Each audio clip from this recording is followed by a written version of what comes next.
सास के तीन रत्न। उत्तर भारत के एक हरे भरे गांव सीतापुर में शोभा देवी का एक बड़ा सा पुराना हवेली नुमा घर था। यह घर उन्होंने अपने पति स्वर्गीय लक्ष्मण प्रसाद के साथ मिलकर बसाया था। पति की मृत्यु के बाद घर की सारी जिम्मेदारी उन्हीं के कंधों पर आ गई थी। तीन बेटे रामू, श्यामू और घनश्याम यही उनकी पूरी दुनिया थे। शोभा देवी बहुत ही अनुशासन प्रिय, धार्मिक और पारंपरिक विचारों वाली महिला थी। उन्होंने अपने तीनों बेटों को अच्छे संस्कारों के साथ पाला। रामू सबसे बड़ा और जिम्मेदार बेटा था। श्यामू थोड़ा मस्तमौला और बीच का था, और सबसे छोटा घनश्याम पढ़ाई में तेज लेकिन थोड़ा नखरीला था। समय के साथ तीनों की शादियां हो गईं। पहले रामू की शादी सुनीता से हुई। सुनीता गांव के पास के कस्बे से थी। शांत स्वभाव की, घरेलू और सुघड़। वो हर बात में हां कर देती थी, ज्यादा बोलती नहीं थी। फिर श्यामू की शादी रजनी से हुई।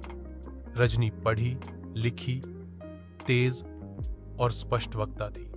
वह सम्मानपूर्वक जवाब देना जानती थी, लेकिन अन्याय सहना नहीं।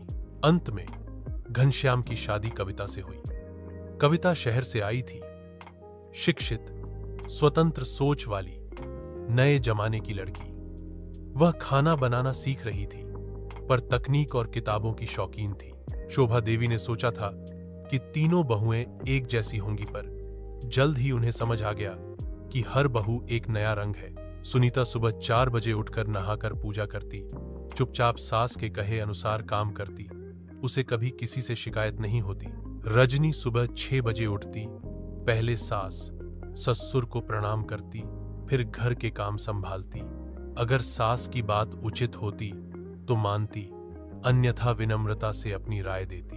कविता थोड़ी देर से उठती, योग करती, फिर नाश्ते के बाद काम करती। वो साफ साफ कहती, मां जी, मैं पूजा करती हूं, लेकिन समय से, और हां, मैं पढ़ाई भी करती हूं। शोभा देवी कभी कभी चिढ़ जाती, पर अंदर से महसूस करती थीं कि ये तीनों बहुएं एक दूसरे से अलग होते हुए भी अपने अपने ढंग से घर को चला रही हैं। एक दिन सुबह नाश्ते के समय रजनी ने कहा, मां जी, तेल में तली चीजें श्यामू जी को सूट नहीं करती, उन्हें हल्का खाना देना चाहिए। शोभा देवी को यह बात बुरी लगी। उन्होंने कहा, हम तो सालों से यही खा रहे हैं, अब तुम हमें सिखाओगी? कविता बीच में बोली, मां जी, रजनी भाभी गलत नहीं कह रही। आजकल तो डॉक्टर भी कहते हैं कि हल्का खाना सेहत के लिए अच्छा है। सुनीता चुपचाप रोटियां सेंक रही थी। इन छोटी छोटी बातों से कभी बहस होती, कभी चुप्पी छा जाती, लेकिन तीनों बहुएं अपने अपने हिस्से का काम बखूबी करती थीं। एक दिन शोभा देवी ने तीनों बहुओं को बुलाया और कहा, मैं देखना चाहती हूं कि तुम तीनों घर के लिए क्या कर सकती हो। लो ये 3 थैले, इन्हें भरकर लाओ ऐसी चीजों से जो इस घर को सुंदर बना दे। तीनों बहुएं चुपचाप थैले लेकर निकल गईं। सुनीता लौट कर आई तो थैले में भगवान की मूर्तियां, दीपक, अगरबत्तियां और पूजा का सामान था। रजनी लाई रंग बिरंगे पर्दे, फूलों की माला और सुंदर सजावट के सामान। कविता लाई किताबें, पौधे और एक छोटा म्यूजिक सिस्टम। शोभा देवी ने देखा कि तीनों बहुएं अपने अपने अंदाज में घर को संवार रही थीं। किसी ने भक्ति से, किसी ने सौंदर्य से और किसी ने ज्ञान व आधुनिकता से। रात को शोभा देवी ने तीनों को अपने पास बुलाया।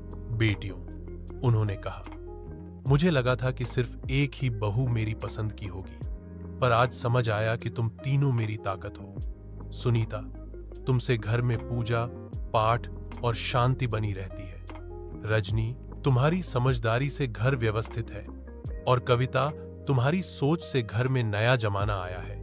तीनों बहुएं भावुक हो गईं। कविता ने कहा, मां जी, आप हमारी मां जैसी हैं। थोड़ा समझिए, थोड़ा हमें भी अपनाइए।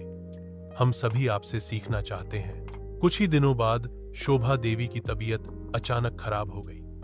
डॉक्टर ने उन्हें आराम की सलाह दी। अब पूरा घर बहुओं के भरोसे था। सुनीता हर दिन पूजा करती और मां के लिए गर्म दूध बनाती। रजनी दवाइयों और खाने का ध्यान रखती। कविता ऑनलाइन डॉक्टर से सलाह लेती और रोज हेल्थ रिपोर्ट बनाती। सास को पहली बार महसूस हुआ कि तीनों बहुएं सिर्फ घर चलाने वाली नहीं, बल्कि उनका सहारा है। एक दिन शोभा देवी ने तीनों बहुओं को गले लगाया और कहा, मैंने सोचा था कि बहुएं पराई होती हैं, पर तुम तीनों तो मेरे रत्न निकली। आज मैं गर्व से कह सकती हूं कि मेरा घर मंदिर जैसा है और तुम सब उसमें दीपक की तरह हो।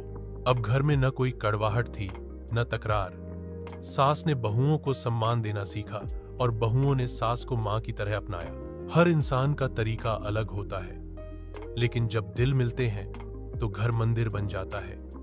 सास बहू का रिश्ता प्यार, समझ और सम्मान से सींचा जाए तो उसमें कभी दरार नहीं आती।